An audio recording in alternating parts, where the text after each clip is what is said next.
प्रदीप कुमार। अभी हाल ही में कंचनजंगा एक्सप्रेस दुर्घटनाग्रस्त हो गई।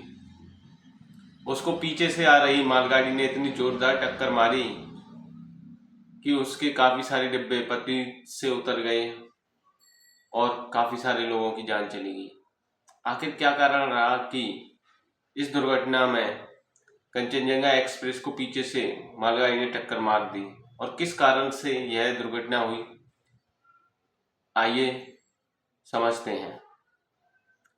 कंचनजंगा एक्सप्रेस जो कि सियालदह पश्चिम बंगाल से चलकर अगरतला जा रही थी, यह गाड़ी सियालदह से निकलकर न्यू जलपाईगुड़ी स्टेशन पर पहुंची और उससे थोड़े ही आगे रंगापानी स्टेशन है, वहां पर ही इसे सिग्नल ना मिलने के कारण इसे लोको पायलट के द्वारा खड़ा कर दिया गया।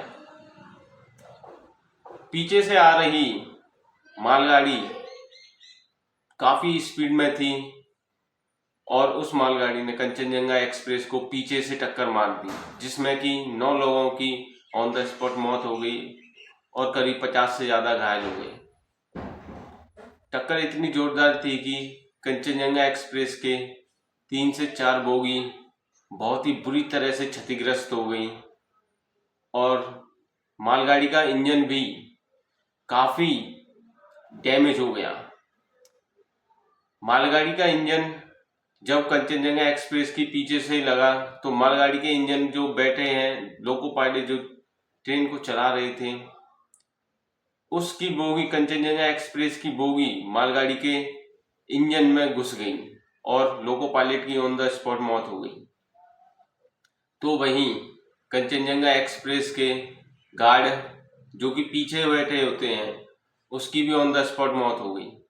यह टक्कर इतनी जोरदार थी कि मालगाड़ी भी अपने काफी सारे डिब्बे उतर गए और कंचनजंगा एक्सप्रेस को भी काफी क्षति हुई। आखिर क्यों इतनी दुर्घटनाएं हो रही हैं रेलवे में? अभी हाल ही में बालासोर में कोरोमंडल एक्सप्रेस दुर्घटना को अभी लोग भूले भी नहीं कि जब तक कंचनजंगा एक्सप्रेस दुर्घटनाग्रस्त हो गई। कोरोमंडल एक्सप्रेस जिसमें कि करीब 300 लोगों की जान चली गई, वह दर्दनाक हादसा अभी भी लोगों को याद है।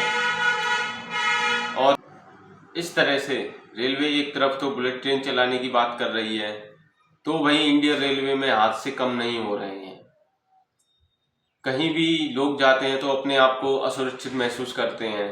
इंडियन रेलवे को ये बात समझनी चाहिए कि उसे भारत में इतना सारा नेटवर्क है, अगर कर्मचारियों की कमी है से जूझ रही है इंडियन रेलवे, तो उसे कर्मचारियों को भर्ती करना चाहिए जिससे कि रेलवे में होने वाली दुर्घटनाओं को रोका जा सके।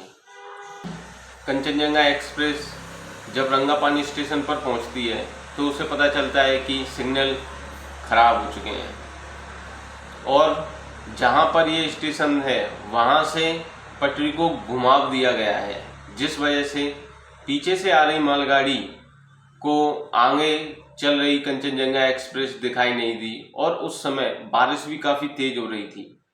तो वहीं सूत्रों से ये भी खबर सामने आई है कि मालगाड़ी के जो लोको पायलट है उसे TA 912 एक फॉर्म दिया गया था, जिसका मतलब होता है कि अगर सिग्नल खराब है तो आप मालगाड़ी को रेड सिग्नल पर ही अपनी निर्धारित गति से चला सकते हैं। और यह जो TA 921 फॉर्म दिया जाता है, यह स्टेशन मास्टर के द्वारा दिया जाता है और लोको पायलट को बता दिया जाता है कि आपको किस गति से चलना है। लेकिन जिस जगह पे ये दुर्घटना हुई वहां पर पटरी ने का घुमाव है, जिस वजह से और बारिश भी काफी तेज हो रही थी, तो सामने चल रही या रुकी हुई जो गाड़ी थी मालगाड़ी के लोको पायलट को दिखाई नहीं दी और उसने करीब 80 से 90 किलोमीटर की स्पीड से पीछे से मालगाड़ी में करीब 80 से 90 किलोमीटर की स्पीड से चल रही मालगाड़ी ने पीछे से कंचनजंगा एक्सप्रेस को जोरदार टक्कर मार दी और टक्कर बहुत ही भयानक थी। और इंडियन रेलवे को पैसेंजर की सुविधा के लिए कुछ ना कुछ तो करना पड़ेगा। अगर इंडियन रेलवे में कर्मचारियों की कमी चल रही है तो उसे वैकेंसियों के द्वारा भरना पड़ेगा, जिससे कि इंडियन रेलवे में आने वाली घटनाओं से रोका जा सके। अगर वीडियो अच्छी लगी हो तो चैनल को सब्सक्राइब और वीडियो को लाइक जरूर करें। धन्यवाद।